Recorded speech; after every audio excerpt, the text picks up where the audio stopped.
Hello and welcome back to another episode of the Neurodivergent Connection, formerly known as Inside the Asperger Studios. My next guest has collected many different labels, such as ADHD, bipolar, BPD, anxiety, and PTSD. But don't get it twisted. This is someone who understands the mind and the system, from software to cybersecurity to a business strategy. They've built a career by learning how to work with their brain and not against it. So sit back, relax, and grab your favorite beverage, and let's learn more about her. I'll see you on the other side, everybody. See you there.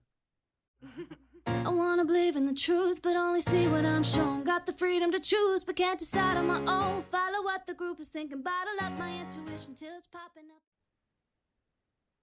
Hello, and welcome back to another episode of Inside the Asperger Studios, not known as the Neurodivergent Connection. Please welcome Asia to the show. Welcome to the show, Asia. Hi. I hope everyone's doing well. And happy holidays if I don't see you. Anyways, as I always ask every guest, why don't you tell me a little bit about yourself? So I am a package deal. Let me tell you, I have different mental health um, illnesses that I'll start off with. I have manic bipolar, schizoaffective, anxiety, PTSD, and ADHD. Oh, and borderline personality disorder as well, that I am diagnosed with. Um, it's a struggle. Oh, and schizoaffective, I missed the schizoaffective. It is a struggle for me on a day-to-day basis to sometimes even accomplish normal everyday tasks. I definitely have to be very mindful and present of what's going on in my head. But with that being said, I have accomplished a lot in my lifetime with these setbacks. I am a certified business coach. I am a web developer, technical SEO writer, certified as a notary and a signing agent. Um, and I just really, I don't know, I just really wanted to come on this podcast to let other people know that you can have these downfalls, or I don't even want to say downfalls, but uh, have something that separates you apart from other people, but not hold you back necessarily.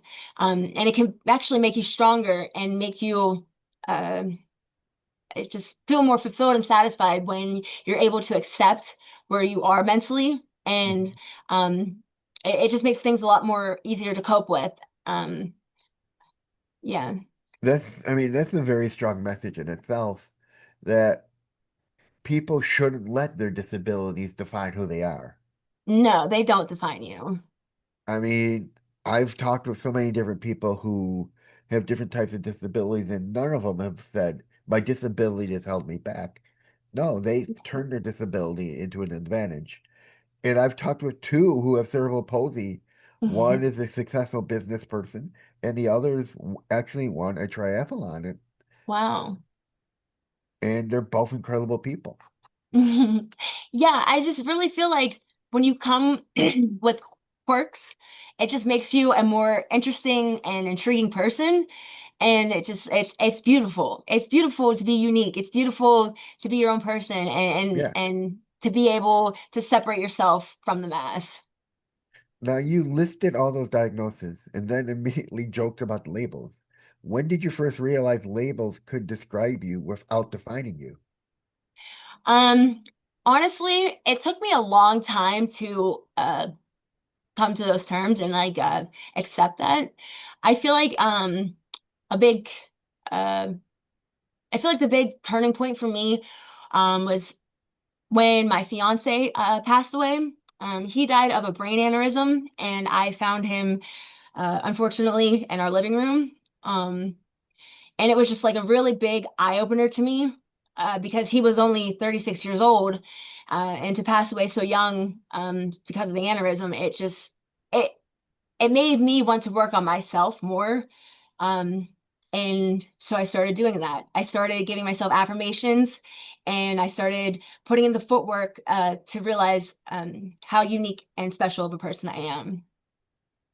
Now, if you had to introduce yourself without mentioning any diagnosis or job titles, who are you at your core?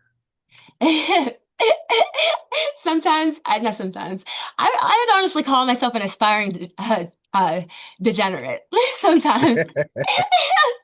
Like I just I have this like really fierce desire for rebellion and to be different for some reason. I don't like being fit in a single box. I don't like following normal patterns. I don't like traditions, anything like that. So anytime I get the opportunity to shine and separate myself, I go for it. Now, you clearly have humor about your mental health.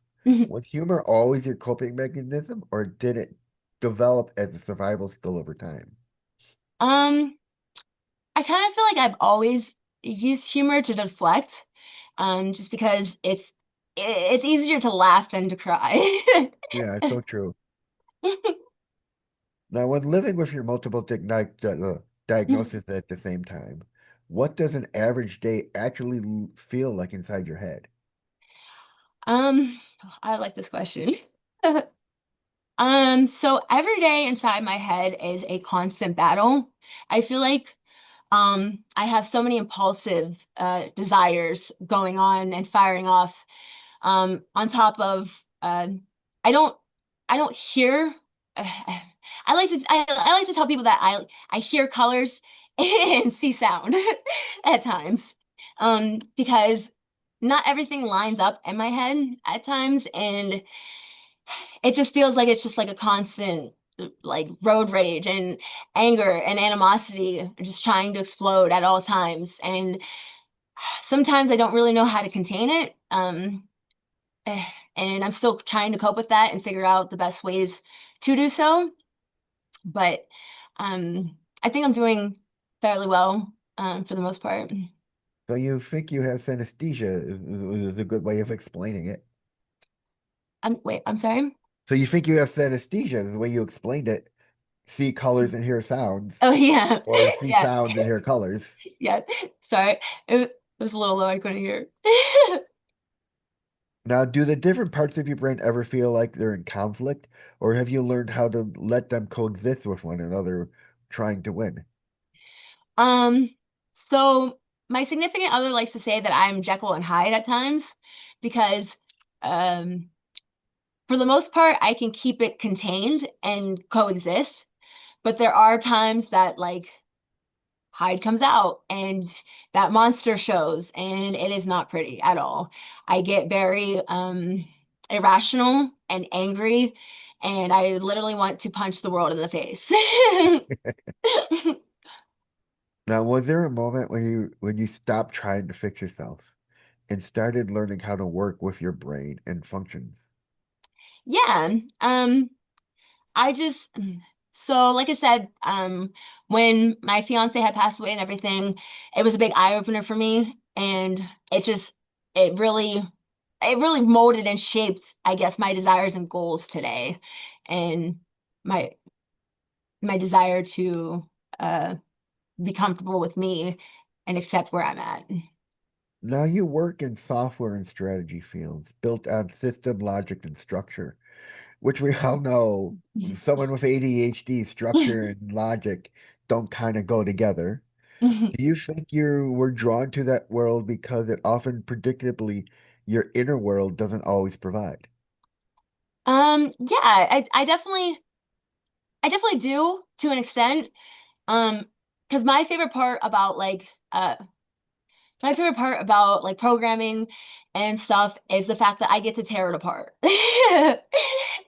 So not only am I building a new software or new design or something, um, and it's like my own, but I'm also able to, I feel like, take out some of the stress and chaos in my head on like through the code, if that Hmm. makes any sense. It does. Now, navigating complexity, living with many minds at once, how much of your professional skill set came from necessity, from needing systems just to function day to day? Um, how much does the necessities what? How much of your professional skill set came from necessity, from needing systems just to function day to day? Um, So I'm not the greatest when it comes to organization and scheduling. So that's really taken a damper sometimes when it comes to like my clients and building a credible reputation. Um, that's still something I'm working on actively. So I don't really know how to respond other than that. All right. When chaos shows up internally, what external systems help keep you grounded? Um, External systems help keep me grounded. Well, first off, I have two cats as well. My cats really like I love cuddling up with them. Feeling their fur helps calm me. Their purring helps calm me. Um, and also taking a shower, just trying to be mindful and stepping outside of my head if possible. Um, like touching certain things, tasting certain things, just stimulating all of the senses or even just one sense tends to help me a lot. All right. Have there been times when your mental health felt like a liability in business and other times when it became a superpower? I mean, I like to think I'm a superhero all the time, even on the bad days. Um, but no, it's definitely brought me to some dark places. Like I've been to the psych ward a million times, which I absolutely dread. I don't feel like anybody should have to go to a psych ward. And I just, I feel like as long as you have like a little bit of faith and hope and desire for things to get better, they will get better. So just keeping that in mind, I uh, I think that kind of keeps me like one foot in our reality when I'm like always halfway out the door. I mean, that's such a good point is people gotta remember that things will get better. Yeah. My mother's always been a proponent of no negativity. If negativity brings negativity, but if you're positive, it brings positivity to your life. Right. Yeah, there's no such thing as being too positive. Now, as a strategic business coach, how does lived experience change the way you see clients who feel stuck or overwhelmed? Well, I try to put things into perspective for them so that they see that like whatever um nuances are going on at that current moment, um, it can't defer you from your bigger goal. So I try to reel them back in. I tend to get very personable with my clients, and know them on a fairly well level. So I tend to know things that make them tick and things that work well with them, not only on a business level, but a personal level. So with that being said, it it helps me be able to reel them back in a comfortable way and not overstep my boundaries. Like I know where the line is, and I just uh after my training and everything, I feel like I have a better understanding of how to make sure that they uh are getting their needs met, but also understanding that the problem's not that bad. Now, do you think people underestimate how many successful professionals are quietly managing mental health every day? Oh yeah, I think everyone's crazy. Everyone, everyone has a diagnosis. Everyone has something going on. And crazy is not the correct word. I do apologize, but I just feel like everybody's got a little Mad Hatter in them. All So right. In professional spaces, have you ever felt pressure to mask parts of yourself to be taken seriously? yes, I do that on a regular basis. At one point in time, I wasn't even able to leave my house because my anxiety was so strong. It went on for like months at a time, a month span at a time. Uh, that I was not literally like my anxiety crippled me to the point where I could not leave my house. Um, so I just I I don't know. I don't really know how to get past that sometimes. You just kind of got to buckle up and realize that what you want is what you want and to go for it. All right. What does burnout look like for you? I mean, how do Burnout, you know right. how do you know when it's time to slow down before hitting a wall? So burnout for me, um, I feel like I tend to get more manic when I'm burnt out. It triggers a reverse reaction. So most people when they're burnt out, they want to take a nap, they want to step away, they know when it's time to slow down in that sense, and because their body's telling them like, hey, something's going on, like I'm getting tired. Mine, when I start getting burnt out, I feel like I get spurts of energy. I feel grandiose and want to accomplish the entire world. So when I start getting those feelings and feeling like I'm better than everybody and feeling like I'm more important, I kind of start recognizing that it's time to step back. It also helps a lot having a support system or at least somebody that cares enough to let you know, like, hey, it's time to step on the brakes. All right. Was there a point where authenticity started costing you things, but also gave you something more important in return? Yes. I mean, like, I feel like I've made so many sacrifices because of my mental health. Um, and at the end of the day, I have only me, and that's all that matters. So, I mean, yeah. Well, here's a very important question. You accumulated a lot of knowledge, degrees, certificates, credentials. Which lesson did life teach you that no certification ever could? Life has taught me, well, the certifications and the lessons and everything, honestly, I started doing that just because I wanted to feel alive. Like I wanted to feel like I was important. I wanted to feel like I was succeeding. I wanted to feel like I had something to do. Um, so life has taught me to, I mean, do everything. Like I don't even know. Life has bringing me so many good things that I just always want to give back and pay it forward.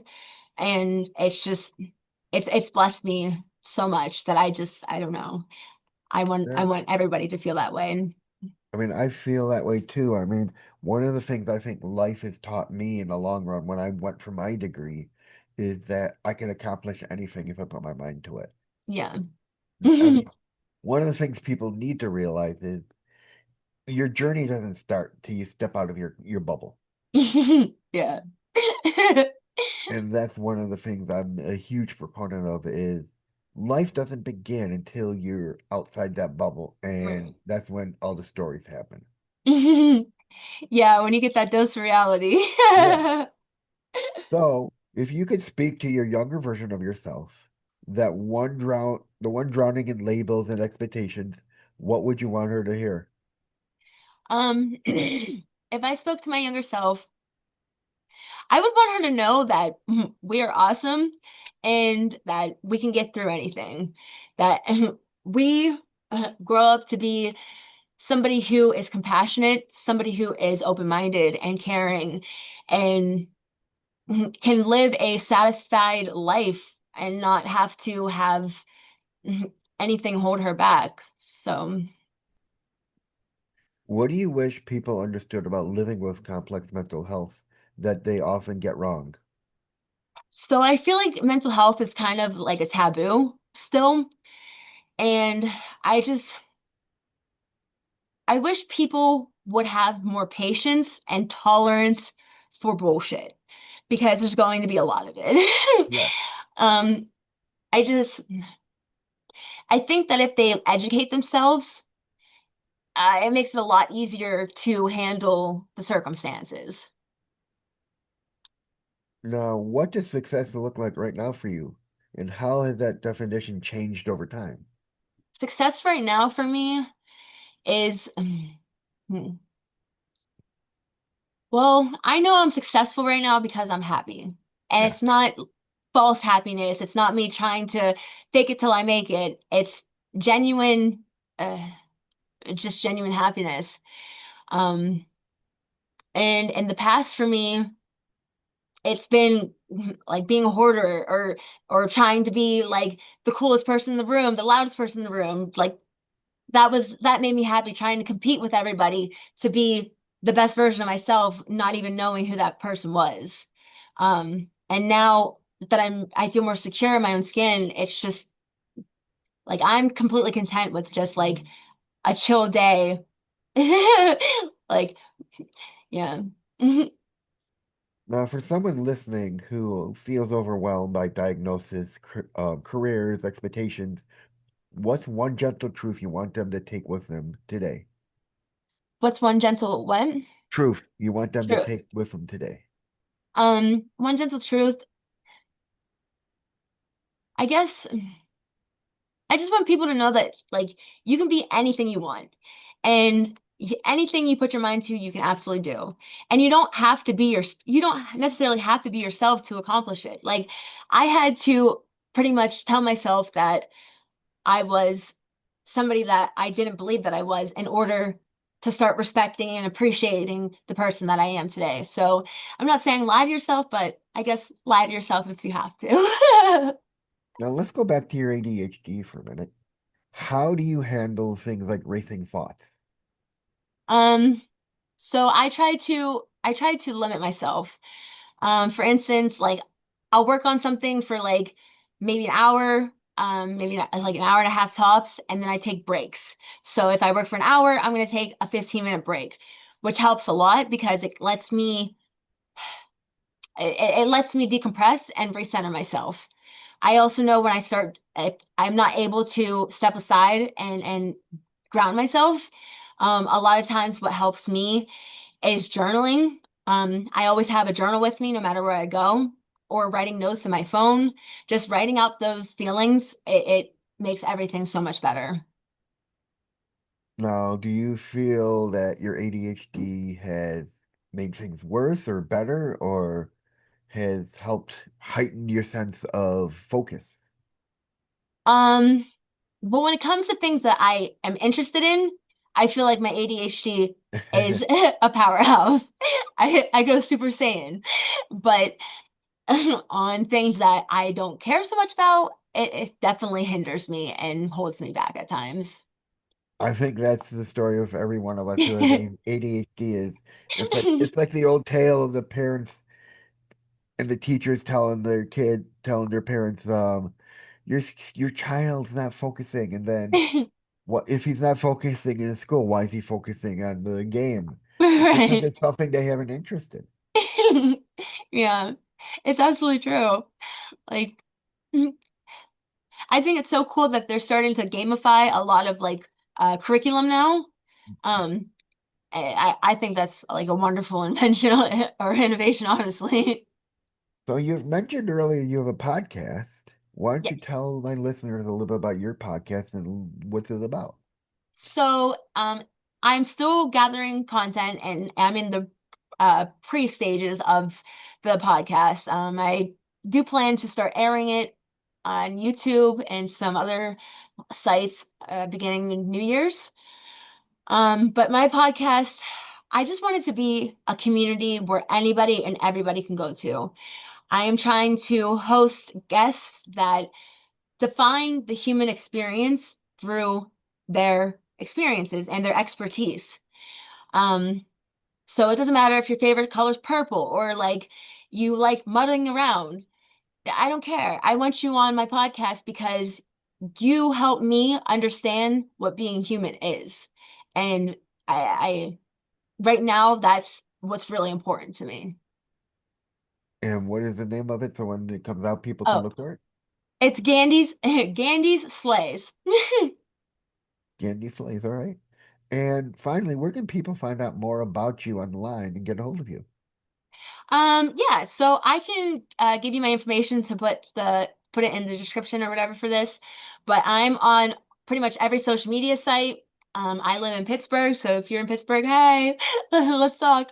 But yeah, I am an open book and I'm very active on my social media, especially doing digital marketing for clients. I understand how important that networking is, so I you can find me on any site.